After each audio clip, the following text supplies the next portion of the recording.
My parents treated me like I died the day I walked out of their house. They didn't call. They didn't write. For 8 long years, I was nothing but a ghost to them. But last week, the moment my name hit Forbes as the youngest founder to cross 1 billion, my mom suddenly texted me, acting like nothing had ever happened, like those 8 silent years didn't exist. Stay with me while I tell you what really happened, and if this story touches your heart, I hope you'll stay till the end and share it with someone who needs to hear it. My name is Avery Lennox, and for most of my life, I felt like I didn't belong anywhere, not even in my own home. I grew up in a small rural town in Oregon, where my parents made it painfully clear that I wasn't the child they wanted. My dad, Marshall, adored my younger brother, Braden. My mom, Colleen, treated me like a burden, something she had to tolerate rather than love. I remember being 12 years old, watching from the staircase as they celebrated Braden's science fair when like he had cured cancer. When I brought home my straight-A report card that same night, my mom barely glanced at it before saying, "Good. Now go help your brother clean his room." That was my place in the family, to be invisible until they needed something. But the day everything broke was when I learned they drained my college fund. Every dollar my grandmother left for me. They used it to send Braden to a private academy because he had a future that mattered. My future, according to them, could wait. I was 17 when I packed my bags and walked out that door. No screaming, no threats, no dramatic goodbye. Just a quiet exit from a place that never felt like home. I waited for a call, a message, a sign they cared. But nothing came. Not that night, not that month, not in the 8 years that followed. In those years, I tried to survive however I could. I worked double shifts in a diner, slept on friends' couches, studied in freezing library corners, and told myself every day that I wasn't worthless, no matter what my parents made me believe. I built myself piece by piece, learning to depend on no one but me. And yes, it hurt. Every birthday, every holiday, every moment I hoped they would reach out. They never did. But I kept going. I kept fighting. I kept dreaming. And then last week, everything changed. Forbes released their annual list, and there I was, Avery Lennox, founder of Novacline Therapeutics, the youngest self-made billionaire of the year. It felt unreal, until my phone buzzed with a message. "Avery, sweetheart, it's Mom. Can we talk?" 8 years of silence. 8 years of pretending I didn't exist. Suddenly, now that I was someone, they remembered I was alive. And that's where this story truly begins. I grew up in a house where warmth existed only when it came to my younger brother, Braden. In rural Oregon, our home looked peaceful from the outside. Wide fields, tall pines, a porch swing that creaked in the wind. But inside, it felt like I was always walking on thin ice. My father, Marshall, lit up whenever Braden entered the room. He praised him for everything, even the smallest things. If Braden tied his shoes, Dad called him a natural. If I brought home top grades, he barely nodded before turning back to whatever he was doing. My mother, Colleen, didn't bother pretending. She treated me like I was always in her way. If I sat in the kitchen, she told me to move. If I tried to talk, she sighed like my voice tired her out. Even as a child, I learned to shrink myself. Quiet steps, quiet words, quiet dreams. It was easier that way. There were moments that still sting when I think about them. Like the night Braden broke his new video game system and blamed me. I wasn't even home when it happened, but my parents didn't care about the truth. My father grounded me for a week, and my mother muttered, "Why can't you stop causing problems?" I remember standing in my room, staring at the wall, wondering why they wanted a daughter they couldn't stand. Still, I tried. I kept hoping things would get better.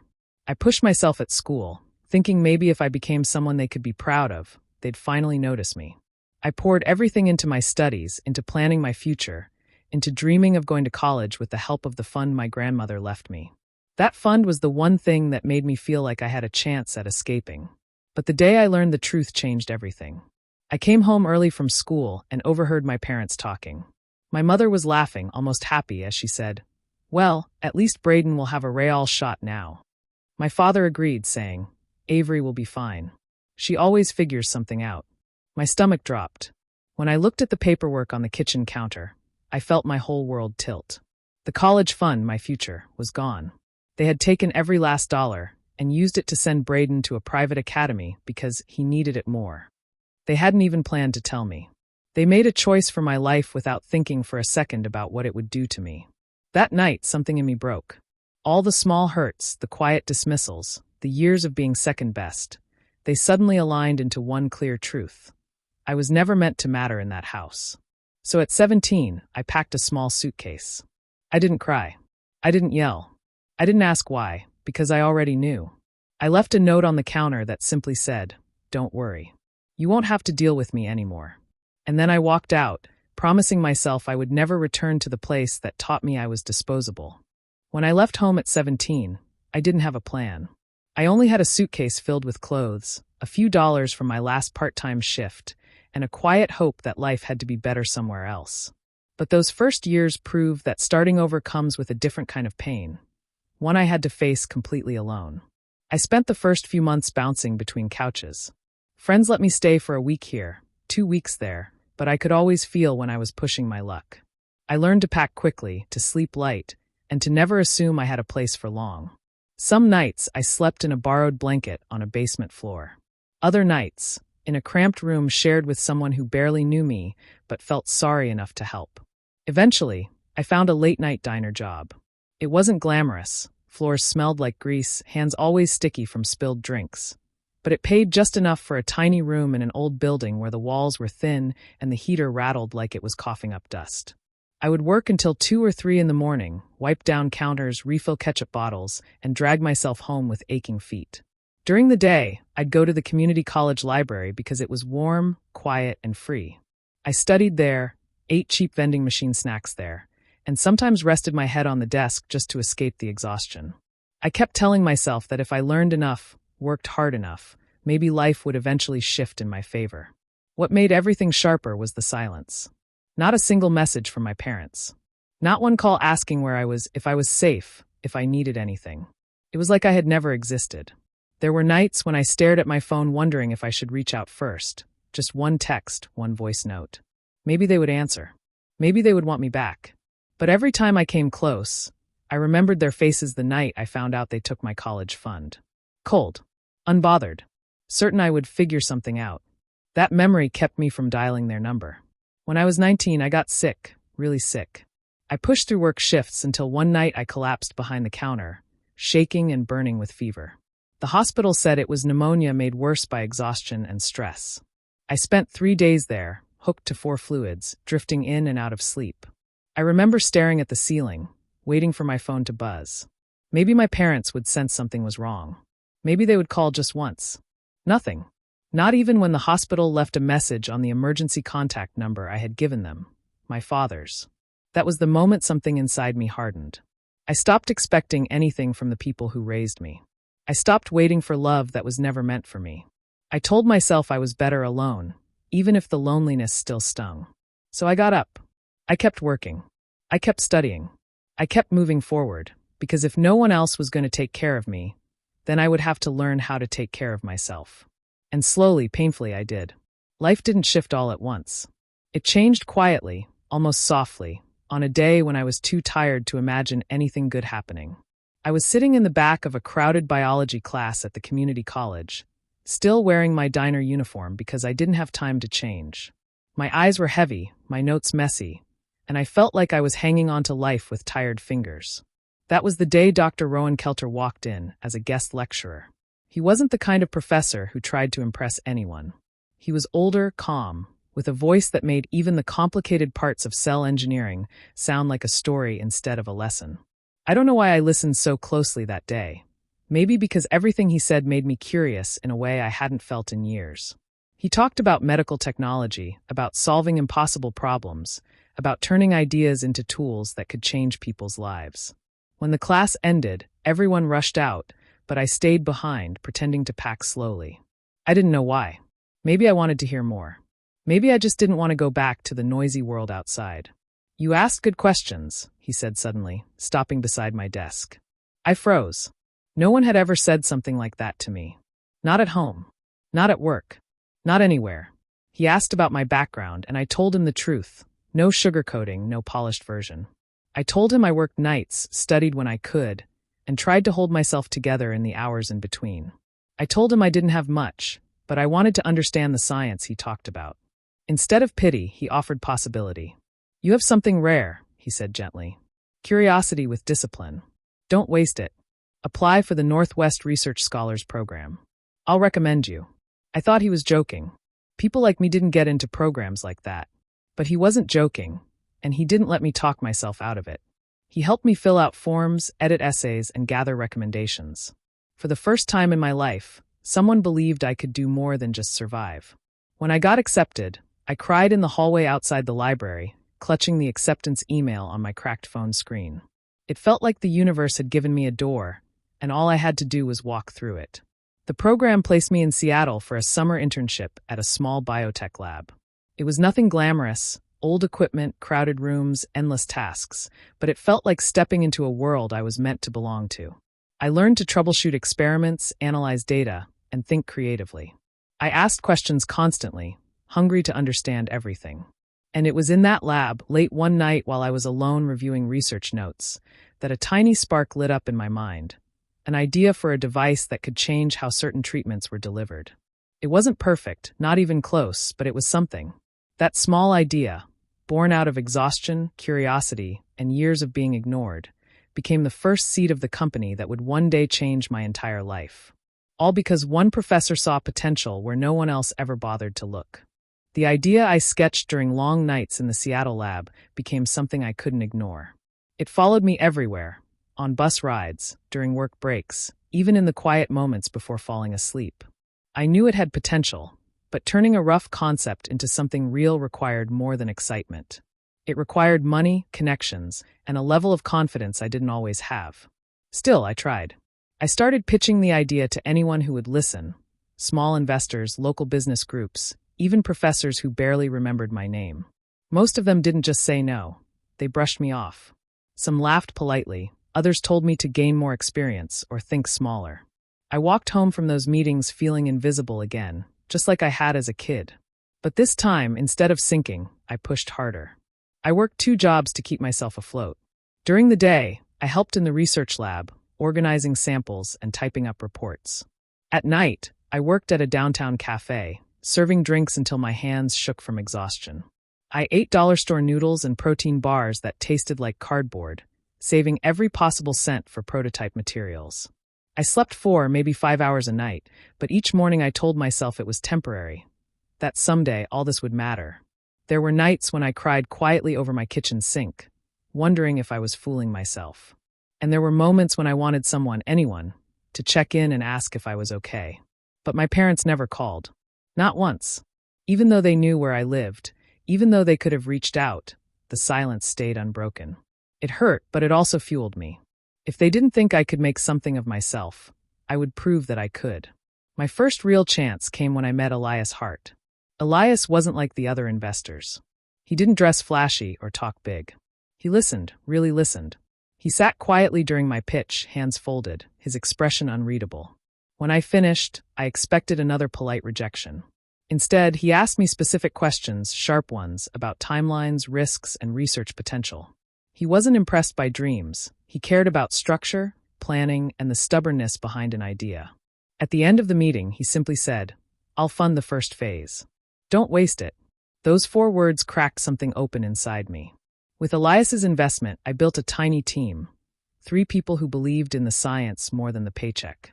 We worked in a rented space that smelled like old carpet, with mismatched desks and secondhand equipment. Some days we made progress. Other days everything fell apart. Prototypes failed, designs had to be rebuilt, and deadlines slipped through our fingers. But every setback taught us something new. We celebrated small victories, like the day our first device finally stayed powered for more than 3 minutes. And we mourned hard losses, like the time a month's worth of work failed because of a tiny miscalculation. But through all of it, we grew stronger, smarter, and closer to something real. And still my parents said nothing. No congratulations. No interest. No acknowledgement that I existed. But I kept going, because for the first time in my life, I wasn't trying to make them proud. I was building a future that belonged to me, and only me. Years of work finally led to the moment that changed everything. Not just for my company, but for me as a person. After endless failures, redesigns, long nights, and small victories that only my team and I understood, our device finally worked the way we dreamed it would. It wasn't just functional, it was groundbreaking. The kind of medical tool that could actually save lives, improve treatment, and change the way doctors approached a difficult condition. We named the company Novacline Therapeutics, a name that felt like a promise. New paths, new hope, new beginnings. At first, the attention came in small waves. Local articles, medical journals, quiet respect from researchers who understood how rare this achievement was. Then came the bigger waves. Investors wanted meetings. Hospitals wanted partnerships. Suddenly, I wasn't the tired girl working 2 jobs anymore. I was the CEO of something that mattered. But the real explosion of attention came the day Forbes released their annual feature list. I didn't even know the article was going live. I was in the office running tests when one of my teammates rushed in, breathless, waving her tablet. "Avery, you need to see this." There it was. Avery Lennox, the youngest self-made billionaire of the year. My picture. My story. My company. All displayed like a symbol of victory. People online were celebrating. Reporters were calling. Emails stacked up faster than I could open them. My team cried, hugged, and shouted so loudly the building manager came up to see what was happening. For the first time in my life, I felt the kind of pride that wasn't tied to someone else's approval. I had built something real, something powerful, with nothing but grit and stubborn hope. But while everyone around me cheered, a part of me went quiet inside. I didn't say it out loud, but there was a tiny, hidden part of me that wondered. Would my parents see it? Would they care? Would 8 years of silence crack open even a little? I didn't have to wait long to find out. A few hours later, after the article spread everywhere, my phone buzzed with a notification. I almost ignored it until I saw the name. Mom. For a second, everything froze. My lungs forgot how to breathe. My hands felt cold, even though the room was warm. 8 years without a single message. 8 years of pretending I didn't exist. I opened it. "Avery, sweetheart, it's Mom. Can we talk?" Just one line. One line that hit harder than any rejection I'd ever received. One line that dragged up every buried memory. Loneliness, fear, nights I cried myself to sleep, days I wished for just a hint of kindness. Suddenly it was all back. The cold house.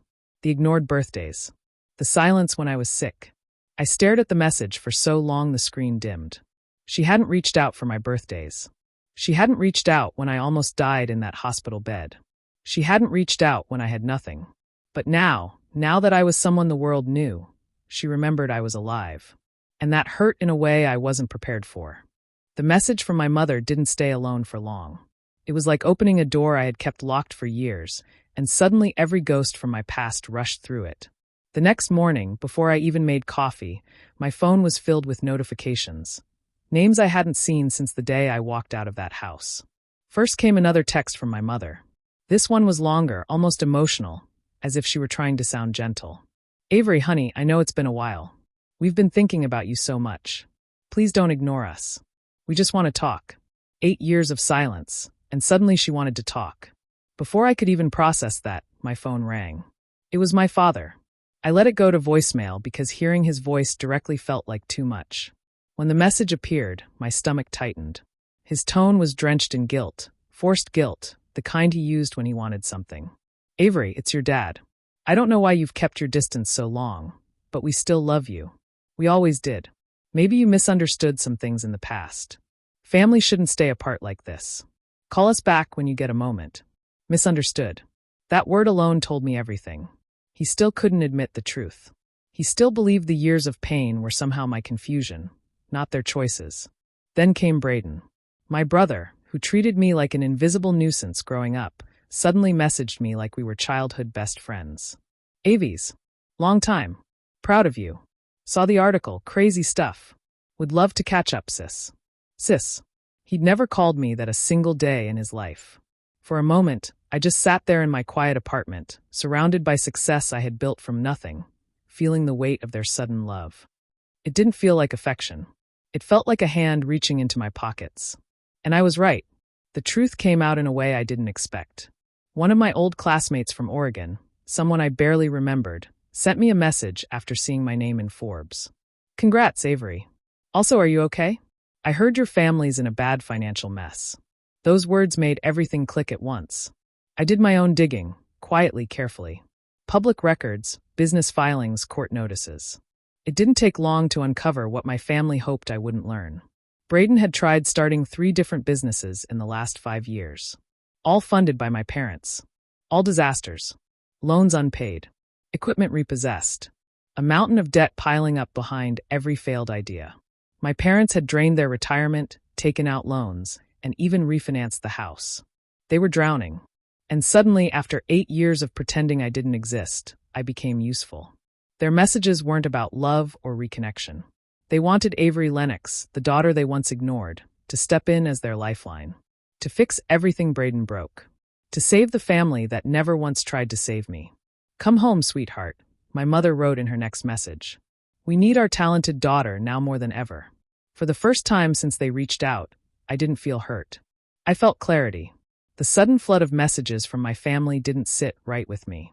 Something about the timing, the sweetness in their tone, the way they spoke as if nothing had happened. It was all too perfect, too rehearsed. I knew them well enough to recognize when a script was being read. And this time, their words felt painfully coordinated. So instead of responding, I decided to look deeper. I contacted a private investigator named Oliver Hale, someone recommended by a colleague who trusted him with sensitive work. Oliver was calm, discreet, and didn't flinch when I explained what I needed. I told him only the basics, that I had been estranged from my family for 8 years and that their sudden reappearance made no sense. He didn't judge. He simply nodded and said, "People rarely return without a reason. Let's find out what theirs is." Within a week, he delivered more truth than I was prepared for.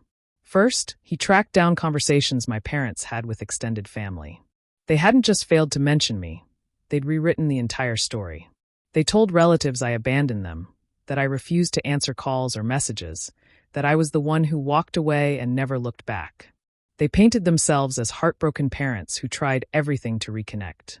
It was such a clean lie, told so many times, that it had become their new version of reality. One aunt told Oliver, "We tried reaching out to Avery for birthdays, but she ignored us." Poor Colleen cried for months. Meanwhile, I hadn't received a single message from anyone all those years. They'd erased their silence and replaced it with mine. The deeper Oliver dug, the uglier the truth became. He found evidence that my parents had sold almost everything left from my childhood. Books, old trophies, even letters from my grandmother. The woman who had been the only warm presence in my early life had left me a small box of things. Photos, a handwritten recipe book, and a necklace passed down through generations. A delicate gold piece she said I'd wear on my wedding day someday. That necklace meant more to me than anything else I owned growing up. But it was gone. They had sold it to cover Braden's debts from one of his failed businesses. A necklace meant for me since the day I was born, traded away like it was nothing more than a financial inconvenience. When Oliver told me, I couldn't speak. I just sat there, staring at the detailed report, feeling a cold anger settle into my bones. I thought I had already tasted every form of betrayal they had to offer. I was wrong. Oliver continued. He found emails between my parents and a distant cousin where they bragged about Braden being the responsible one and expressed hope that the girl, me, would someday grow up and come back with gratitude. Gratitude. The word made something twist painfully inside me. The more I read, the more I realized the truth. They hadn't reached out because they loved me or missed me. They reached out because they needed money. Because their perfect son had made a mess too big to clean up. Because they had exhausted every resource and now wanted the daughter they discarded to bail them out. As I set the papers down, one thing became clear. This wasn't a family seeking forgiveness. This was a family seeking rescue. And they thought I was desperate enough for their love to give it. I finally agreed to meet them, but only because I wanted answers, not reconciliation. And I was going to do it on my terms, not theirs. I chose a quiet conference room at a neutral office space in Portland. No home turf, no emotional traps, no familiar walls that could twist the conversation. I brought 2 people with me, my attorney, Ms. Greer, and a security professional who blended into the background, but made it clear I was not alone. When my parents and Braden walked in, their expressions were a clumsy mix of forced warmth and nervous hope. My mother rushed forward like she expected a hug, but I stepped back. The distance between us was not just physical. It was 8 years wide. "Avery, sweetheart," she began, voice trembling like she practiced sounding emotional. "You look so grown up." My father nodded stiffly. "We're glad you finally came to your senses." My senses. Interesting choice of words. I didn't sit. I simply folded my arms and waited for them to stop pretending. When the silence grew uncomfortable, I finally spoke. Let's skip the small talk. Why am I here? They exchanged glances. Then my father pulled out a folder, pushing it across the table. We're in trouble, he said. The bank is coming after us. Braden's businesses had some setbacks. We need help, just a temporary loan. You're successful now, Avery. You can easily. I held up a hand, and then I placed a second folder, much thicker, on the table in front of them. This, I said quietly, is everything I know. They looked confused until I opened it and slid out printed transcripts, bank filings, and summaries my investigator gathered. My mother's face drained of color the moment she recognized her own emails. My father stiffened when he saw the court notices. Braden cursed under his breath. You lied about me to the entire family, I said, my voice steady. You told everyone I cut you off. You sold my childhood things. You even sold Grandma's necklace. And now you want me to fix the mess you created. My mother stammered. We just thought. I cut her off again. You thought I'd be desperate enough for your approval that I'd pay for it. You thought the daughter you ignored would suddenly become useful. Then I pressed play on the small device in my hand. Recorded statements from relatives, from neighbors, from people who had heard the lies they'd spread. Every sentence hit them like a slap. My father's jaw tightened. My mother covered her mouth. Braden looked away. I let them listen. I let them hear every detail of what they had done. And then, when the room was thick with humiliation and panic, I gave them their answer. No, I said simply. I'm not helping you. Not with money. Not with sympathy. Not with anything. My mother reached for me, tears finally real. Avery, please, we're family. I stepped back again, the same way I did 8 years ago. You taught me what family meant, I said softly. And today, I'm returning the lesson. I turned to my attorney. We're done here. As I walked out, they called after me. My name, my childhood nickname, desperate pleas echoing down the hallway. But none of it touched me anymore. Their voices were just noise behind a closed door. I left them exactly what they left me years ago. Nothing. When I walked out of that room and the door clicked shut behind me, it didn't feel like victory. It didn't feel like revenge. It felt like finally setting down a weight I had carried for too long. For years, I thought healing meant confronting them, making them see what they had done, forcing them to understand the damage they caused. But standing in that quiet hallway, far from their voices and their panic, I realized something simple and steady. Peace wasn't about them at all. It was about me. The world didn't shift overnight. I still woke up the next morning with a tight chest, replaying the confrontation in my mind, wondering if I should have said more or less. But as the days passed, the noise inside me softened. I went back to work, surrounded by people who had chosen to stand by me long before any success came. My team, the same small group that sat with me through failures, late nights, and endless doubts, welcomed me with warm smiles and steady trust. They were my real circle, the family I built, not the one I was born into. I focused on them, on our work, on the future we were creating. Novacline was growing faster than I ever imagined. New partnerships, new research, new possibilities. Every time we made progress, I felt a quiet pride that had nothing to do with proving anyone wrong. It was pride built from survival, from choosing myself again and again when no one else had. Sometimes, though, I caught myself thinking about my parents, not with longing, but with acceptance. I didn't forgive them. I doubt I ever will. Forgiveness, for me, doesn't erase the loneliness of my teenage years, the memory of hospital lights when no one came, or the silence that lasted nearly a decade. But I wasn't angry anymore. That was the part one let go. The anger had been useful once. It had pushed me forward, fueled my determination, kept me moving on days when I wanted to quit. But now, with everything I had built, keeping that anger felt like carrying a stone in my pocket for no reason.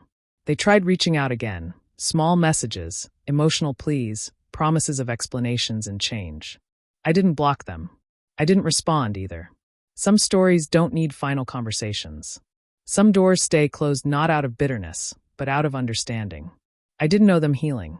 I owed myself peace. One evening, months later, I stood alone on the balcony of my apartment overlooking the city lights. The air was cool, the world quiet, and for the first time in years, my thoughts felt calm. I thought about the scared 17-year-old girl who walked away from her childhood home with nothing but a suitcase and hope she barely believed in. I wished I could reach back through time and tell her that she'd make it, that she'd survive everything meant to break her.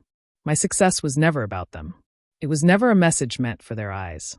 It was the life I built despite them. And that was enough.